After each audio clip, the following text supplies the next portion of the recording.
السلام علیکم ورحمۃ اللہ وبرکاتہ، نحمده ونصلی علی رسولہ الکریم، اما بعد رب اشرح لی صدری ویسر لی امری واحلل عقدۃ من لسانی یفقهوا قولی ربی زدنی علما ربی زدنی علما ربی زدنی علما۔ شارٹ عالمیت کورس کلاس نمبر 88۔ الحمدللہ حج کے تقریباً بڑے بڑے مسائل ہم لوگ سیکھتے جا رہے ہیں، سمجھتے جا رہے ہیں، اور زیادہ تر مسائل ہمارے سامنے آ چکے ہیں۔ حج کے تقریباً 3 حصوں کو میں آپ کے سامنے بیان کر چکا ہوں، جس میں آپ نے آخری میں احرام میں کیا حرام کیا حلال اور تلبیہ کے احکامات کو جان لیا۔ طواف آج کا ہمارا ٹاپک رہے گا۔ سب سے پہلی چیز، طواف کہتے کسے ہیں؟ تو طافہ یطوفو لغت میں ہوتا ہے چکر لگانا، چکر لگانے کو طواف کہا جاتا ہے، اور اصطلاح شریعت کے اندر حجر اسود کا یا کعبہ کا حجر اسود سے لے کر حجر اسود تک 7 مرتبہ چکر لگانا طواف کہا جاتا ہے۔ کعبہ کا حجر اسود سے لے کر حجر اسود تک، یعنی حجر اسود سے سٹارٹ ہوتا ہے اور حجر اسود پر ہی ختم ہوتا ہے، تو کعبہ کا حجر اسود سے لے کے حجر اسود تک 7 چکر لگانے کو طواف کہا جاتا ہے۔ یعنی طواف جو ہوتا ہے، ایک طواف 7 چکر کا ہوتا ہے۔ کئی لوگ وہاں پر اس سلسلے میں بڑے کنفیوز ہوتے ہیں۔ 7 طواف کا مطلب وہ یہ سمجھتے ہیں کہ ایک چکر ایک طواف ہوتا ہے، ایک چکر لگا لیا مطلب ایک طواف مکمل ہو گیا۔ تو 7 چکر جب مکمل ہوتے ہیں تب ایک طواف مکمل ہوتا ہے۔ ایک طواف کے لیے 7 مرتبہ کعبہ کے ارد گرد، کعبہ کے آس پاس گول راؤنڈ چکر لگانا ہوتا ہے۔ اور یہ جب آپ کریں گے تب اس کا انداز یہ رہے گا کہ کعبہ، یعنی جو کعبہ رہے گا، کعبہ آپ کے الٹے ہاتھ پر آئے گا، کعبہ آپ کے الٹے ہاتھ پر آئے گا۔ آپ حجر اسود سے چلنا شروع کریں گے، واپس حجر اسود تک آئیں گے تو آپ کے الٹے ہاتھ کی طرف کعبہ رہے گا اور آپ وہ پورا راؤنڈ مکمل کریں گے۔ نیکسٹ، اگلا آپ اس کے اندر پوائنٹ لکھیے گا کہ طواف کی کتنی قسمیں ہیں؟ طواف کی کتنی قسمیں ہیں؟ تو طواف کی 3 قسمیں ہیں۔ طواف کی 3 قسمیں، طواف کی 5 قسمیں ہیں۔ طواف کی ٹوٹل 5 قسمیں ہیں، یعنی 5 طرح کا طواف ہوتا ہے۔ نمبر 1، طواف قدوم۔ طواف قدوم، قاف دال واو میم قدوم۔ یہ وہ طواف جو حاجی یا عمرہ کرنے والا مکہ میں آتے ہی سب سے پہلا طواف کرتا ہے، اسے طواف قدوم کہا جاتا ہے۔ قدوم مطلب قدم، یعنی آنا۔ تو حج یا عمرہ کرنے والا پہلی مرتبہ جب مکہ میں آتا ہے اور آتے ہی جو پہلا طواف کرتا ہے اسے طواف قدوم کہا جاتا ہے۔ نمبر 2 ہوتا ہے طواف عمرہ۔ طواف عمرہ، اب گرچہ طواف قدوم طواف عمرہ بھی ہوتا ہے، لیکن آپ الگ سے لکھ لیں کہ جیسے کسی نے آ کر ایک طواف کر لیا اور اس کے بعد عمرہ سٹارٹ کر رہا ہے، کیونکہ میں نے آپ کو بتایا کہ اگر آپ کو حج کرنا ہے تب بھی پہلے عمرہ کرنا ہوتا ہے، اور عمرہ کرنا ہے تب عمرہ ہی کرنا ہوتا ہے۔ تو عمرے کے لیے جو طواف کیا جاتا ہے اسے طواف عمرہ کہا جاتا ہے۔ عمرے کے لیے جو طواف کیا جاتا ہے اسے طواف عمرہ کہا جاتا ہے۔ طواف قدوم سمجھ گئے، انٹری کرتے ہی پہلا طواف۔ اب تک کسی نے انٹری کرتے طواف نہیں کیا بلکہ ڈائریکٹ عمرہ اسٹارٹ کر رہا ہے تو بھی وہ جو طواف کرے گا اسے طواف عمرہ کہا جائے گا، کیونکہ ایسا ہر آدمی نہیں کرتا ہے کہ پہلے کوئی طواف کرے گا اس کے بعد پھر عمرہ اسٹارٹ کرے گا۔ کئی لوگ ڈائریکٹ اپنے عمرے سے اسٹارٹ کرتے ہیں، یعنی طواف سے اسٹارٹ کرتے ہیں۔ تو طواف عمرہ اور طواف قدوم اصل میں ایک ہی طواف ہوتا ہے تعریف کے اعتبار سے، لیکن اگر کوئی الگ الگ کرتا ہے تو یہ 2 طواف ہو جائیں گے۔ سمجھانے کے لیے میں نے آپ کو الگ الگ طواف بھی بتا دیے ہیں۔ نمبر 3، طواف افاضہ۔ طواف افاضہ، الف فا الف ضاد گولتا، افاضہ۔ یہ وہ طواف جو حاجی 10 تاریخ سے لے کر 12 تاریخ تک، یا 10 ذی الحجہ سے لے کر 12 ذی الحجہ تک حج کے دنوں میں کرتا ہے اسے طواف افاضہ کہتے ہیں. جب حاجی حج کرنے کے لیے جاتا ہے تو پہلے مینا جاتا ہے, مینا سے عرفہ جاتا ہے, عرفہ سے مزدلفہ جاتا ہے, مزدلفہ سے پھر مینا آ کر کنکری مارتا ہے, اور 10 تاریخ سے لے کر 12 تاریخ کے بیچ میں جو وہ طواف کرتا ہے اسے طواف افاضہ کہا جاتا ہے, جو حج کا ایک رکن ہے, حج میں ضروری ہوتا ہے. اس کے بعد آتا ہے نمبر 4 طواف وداع. جب کسی شخص کو عمرہ اور حج کرنے کے بعد مدینہ سے رخصت ہونا ہو تو آخری طواف جو کیا جاتا ہے اسے طواف وداع کہا جاتا ہے. حج اور عمرہ کرنے والا جب مکہ سے رخصت ہوتا ہے تو رخصتی پر آخری جو طواف کرتا ہے اس طواف کو طواف وداع کہا جاتا ہے.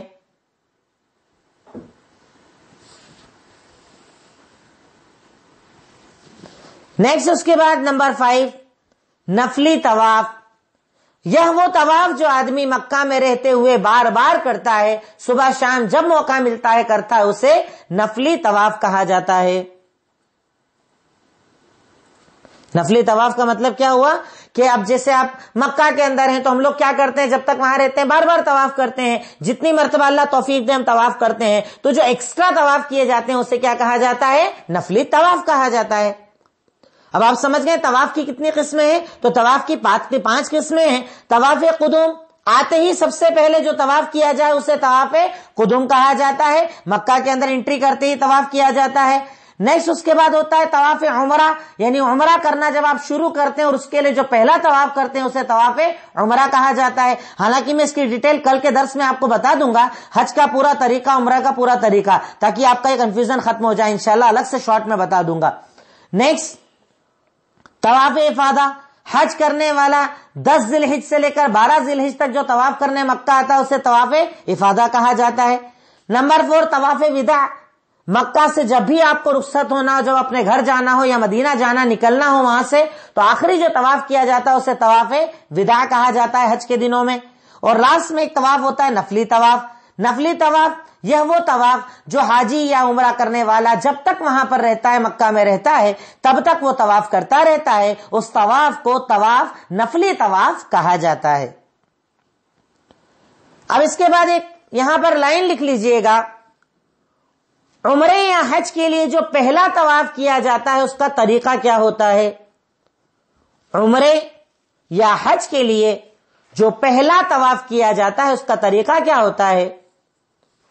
تو عمرے یا حج کے لیے جو پہلا طواف کیا جاتا ہے اس میں سیدھے کندھے کو کھلا رکھنا ہوتا ہے.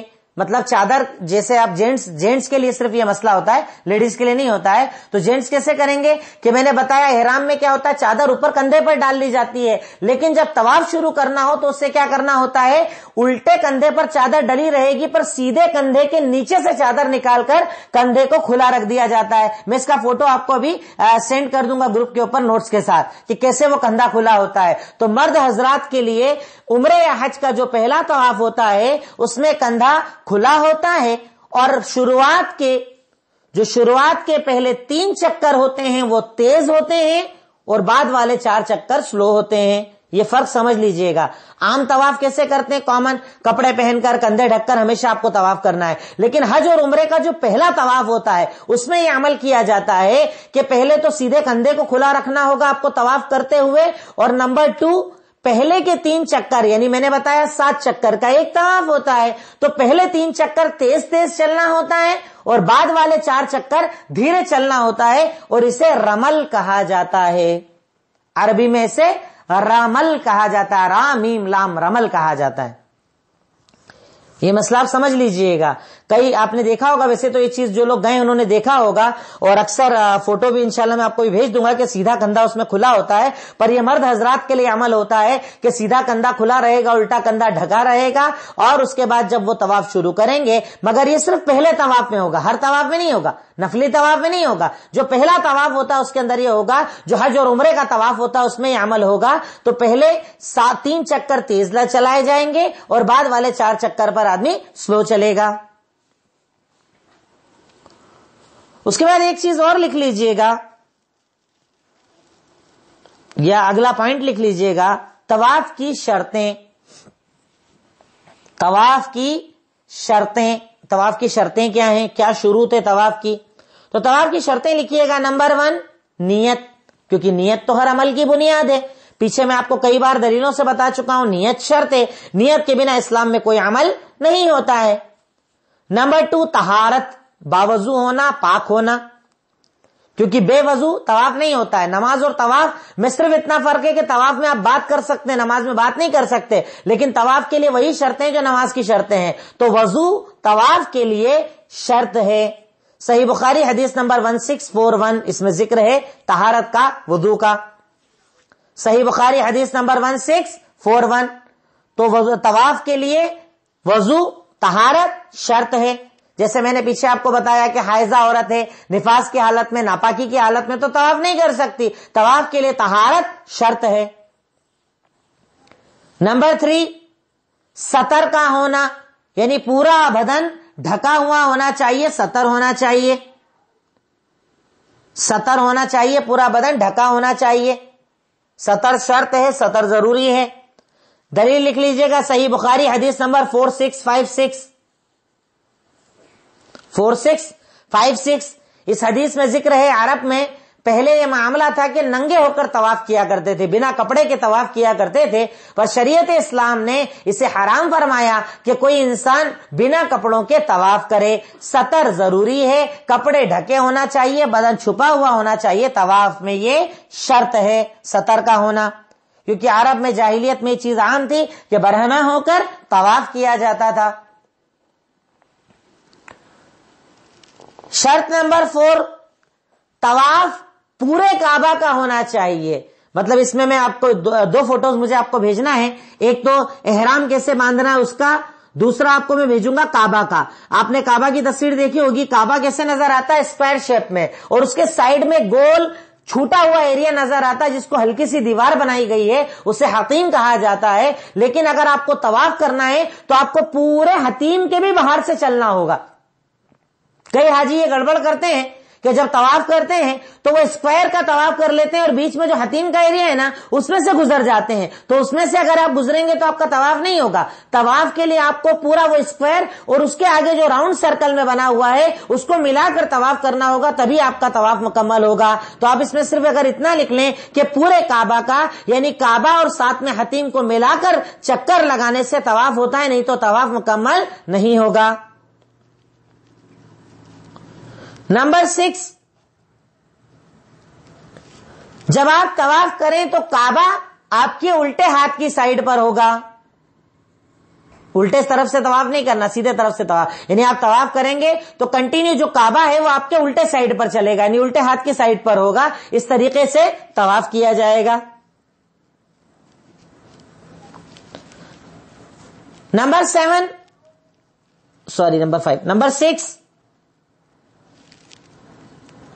6 لکھ لیجئے گا.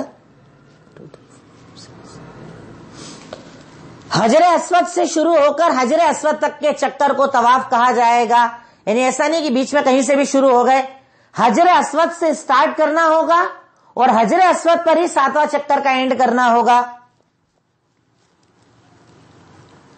حجر اسود سے شروع ہوگا اور حجر اسود پر ہی اینڈ ہوگا.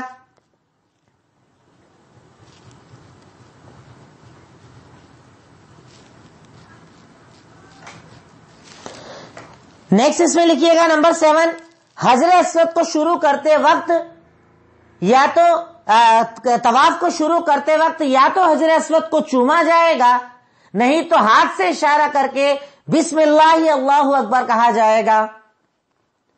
طواف شروع کرتے وقت یا تو حجر اسود کو چوم کر یا حجر اسود کی طرف ہاتھ سے اشارہ کر کے بسم اللہ اللہ اکبر کہہ کر طواف شروع کیا جائے گا.